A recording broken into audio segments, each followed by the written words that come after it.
What's good, everybody? Welcome back to another episode of Bare Wit Me. Thank you for coming back. Thank you for staying tuned. Thank you for staying locked in. Um, it's been heavy for a lot of people lately. A lot of people been going through it. I don't know why, because summer's just around the corner, so we all should be getting that euphoria and getting excited for the good weather. But hey, it's just the season that we're in right now, man. So you ever get that moment where you're halfway done doing something and you're halfway through it?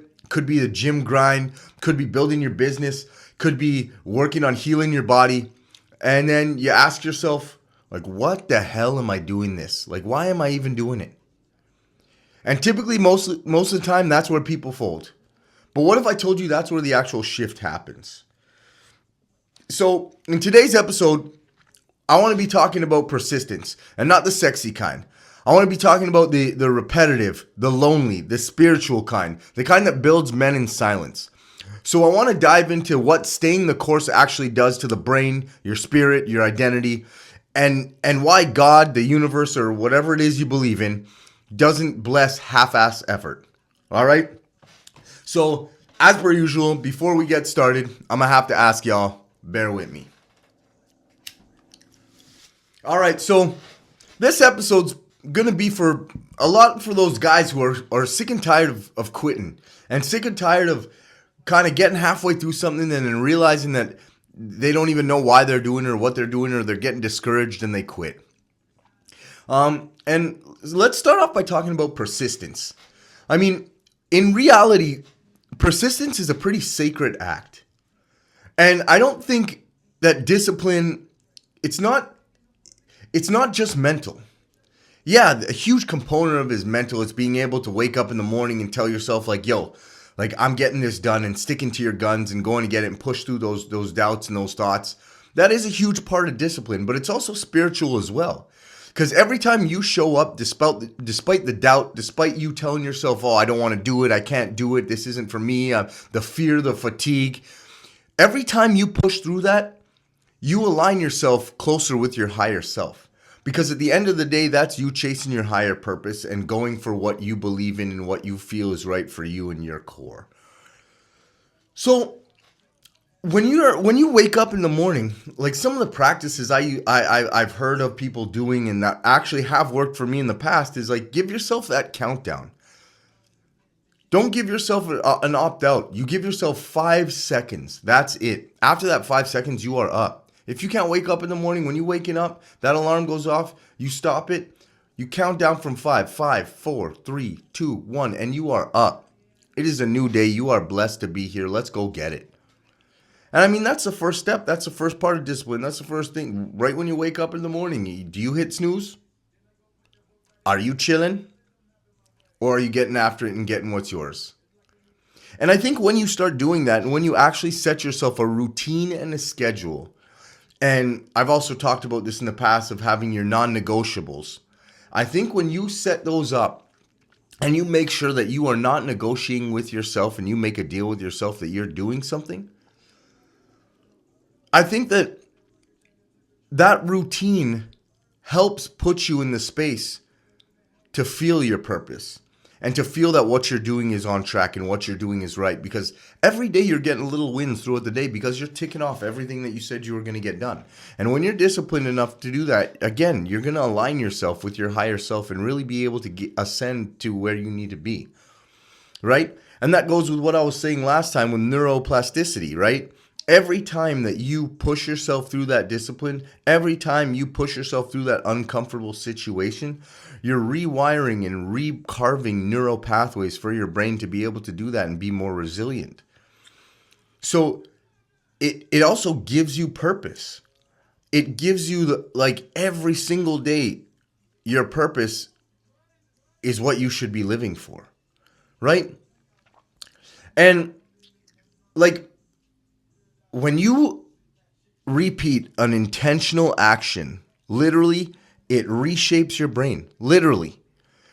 And habits carve new neural pathways, helping men become who they're meant to be on the daily. And it's not who they've been, it's who they're meant to be, because you're carving those new neural pathways. You're carving that new way. You're carving a new roadmap for yourself for how you're going to proceed and live each day moving forward. So when you can do that, let me tell you something. There is absolutely nothing that you can't do or you can't accomplish. And yes, you're going to have dark days. You're going to have moments where you feel like shit. You're going to have those moments. And the thing that we need to realize is that's not a bad thing. It's not bad to have a bad day, or it's not bad to feel like, it's not bad to feel like you don't want to get out of bed. It's not bad to feel like a sack of shit. But what you do need to do is recognize it. And you do need to be able to still man up and step the fuck up and go get that day. Now, a whole nother topic is if that becomes an issue where you actually can't get up, then you have a whole nother issue on your hands. And that's a topic for another day with somebody who's definitely more educated than me about it. But sometimes those seasons where things don't move and you're not advancing and you're not moving forward with where you want to go or who you want to be or how you want to do it, and you feel stagnant, when you stay faithful during those droughts and you stay true to your course, that's when you have those breakthroughs. That's when you get stronger, because what happens is you learn that level and you beat that level. And then you move up in advance, and then it's going to happen all over again. And I'll refer back to it, like those days when I was in the hospital, every single night for at least a month, I told myself, fuck this, I'm not doing it, I'm done, I'm out. Like, I'm not even going to try. Watching everything I had worked for the past 15 to 18 years be flushed down the drain because I was sick, I couldn't walk. When I got up and I couldn't walk down the hallway, or even they had to help me out, get out of the bed, and I was all shaky, I swear to God, I was like, I'm never going to be able to do it. I'm never going to be able to play football again. No, I'm not talking tackle. I play flag, okay? It's fun. But not being able to play football again, not being able to lift weights again, like my whole life was flashing from my eyes. And I swear to God, I had those days where I said, you know what? Fuck it. Like, let's just live a mediocre, like, healthy life. I'll just go back to work and try and work as hard as I can. But fuck that. You stick the course. I still showed up every single day, and look where I am now. I'm literally living my dream. So if you're in that stage where you're feeling stuck and you're feeling like you're stagnant and you don't know why the fuck you're doing what you're doing, please do yourself the favor and stay the course. It goes with the saying, this too shall pass. The good things pass too. But this too shall pass. Wait it out. Let it pass. See where you're at. I'm telling you, things gonna get better. And if you look at the theory of just not stopping, if you just don't stop, you can't fail. You cannot. It's impossible because you just keep trying. And then you start to love the process of trying because you find out what doesn't work.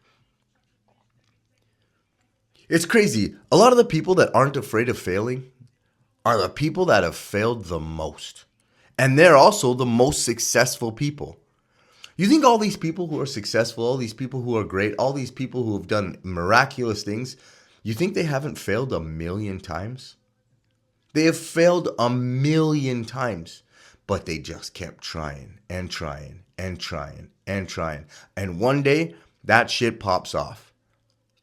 Boom, they figured out how to do their next skateboard trick. Boom, they figured out how to, write the next code for a program.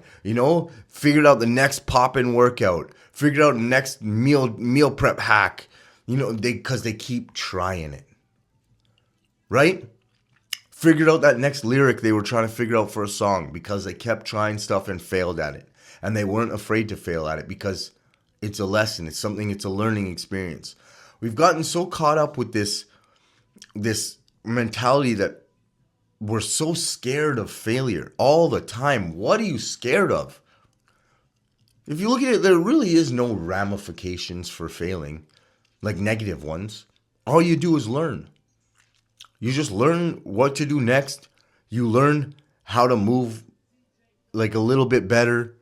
You learn how to conduct yourself a little bit better. You learn what not to do, what to do. And I think we don't teach people, or people don't learn unless they've been through it, that like, failure is probably the best thing that can happen to you throughout your life. Big ones too. You learn. And it builds confidence. If you can fail that many times and still get the fuck up and say, let's go get it, stop. That's a dangerous man. And like, the whole current culture of like, it's a dopamine chasing culture. And in reality, to be a man, sometimes it's boring. Sometimes it's repetition, it's sacrifice, it's unseen work. But at the same time, that's why a man with direction is a dangerous man. Because you're not afraid to do the same shit over and over and over again, even if it fails. I'm going to do this way. Okay, maybe not the exact same thing over and over again, but you have a relentless pursuit of your purpose. So it's not like you're trying the same old shit every time, but you're trying this, it didn't work, okay, but let's try and get the same result, but let's try it this way. Oh, we didn't get, but we need this result, so let's try doing it this way. Until you get your desired result, then you learn how to do it. And I think it's important for us to remember that in order to be successful, in order for us to grow, and in order for us to get better and be who we want to be, we need to be asking each other questions. We need to be working together to teach each other stuff. We need to be trying shit and fucking it up. Let me tell you, if you're trying some everyday relentless, even if it's trash, if you're trying it and you're living through your purpose and you're doing what you want to do, hell yeah, brother, go get it. You feel me? There's no reason for you not to do that. And if you're doing that and you don't stop, you're a dangerous man, my friend. You are a dangerous fucking man. So keep it up. Don't stop. I find it interesting how we can all talk shit. We can all be super tough, and we can all kind of make fun of people when they're in the pursuit of what they're doing. I'm talking about when you're younger. Everybody knows somebody who made it quick. And they were always moving a little bit different from everybody else. They were always kind of doing something that was strange or odd. We didn't see method to the madness. And then next thing you know, suddenly when they start living their purpose through what they want to do, and you see they're genuinely happy, it's like life gravitates to them.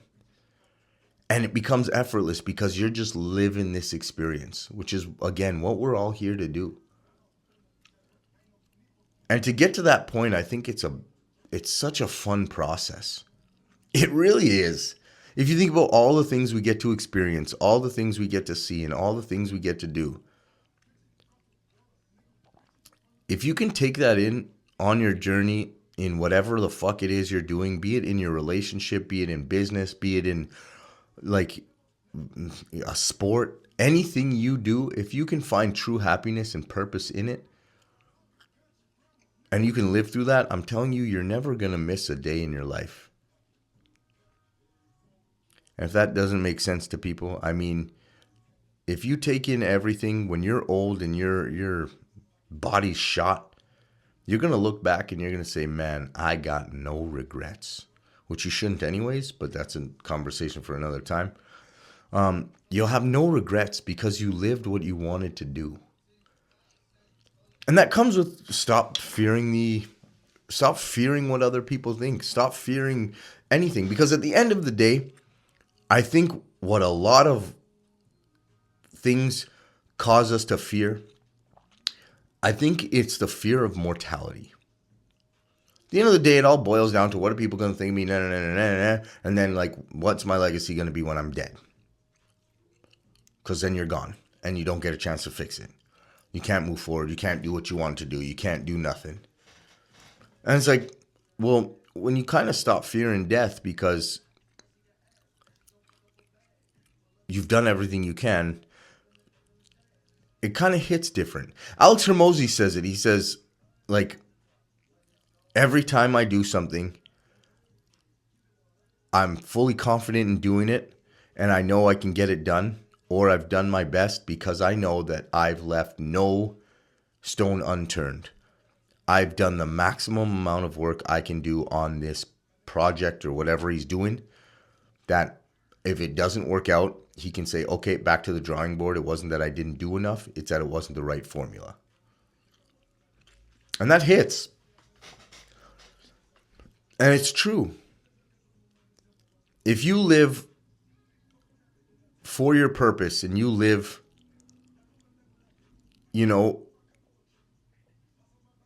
through those times where you're in the dumps and you feel like you're tired, you feel like you're sick of it, you don't really have your purpose. If you can move through that and know that this is what you want to do, because a lot of the times we have these side hustles that you are so passionate about. But why is your passion your side business? Why are you putting your passions to the side? Something you love that you're always trying to do. You never let it go because you know it's always something you want to do. You ever think that's what you're supposed to do, my friend? Change your mind. Work for that. And then let that work for you. Stop chasing over here for what everybody else is telling you got to do.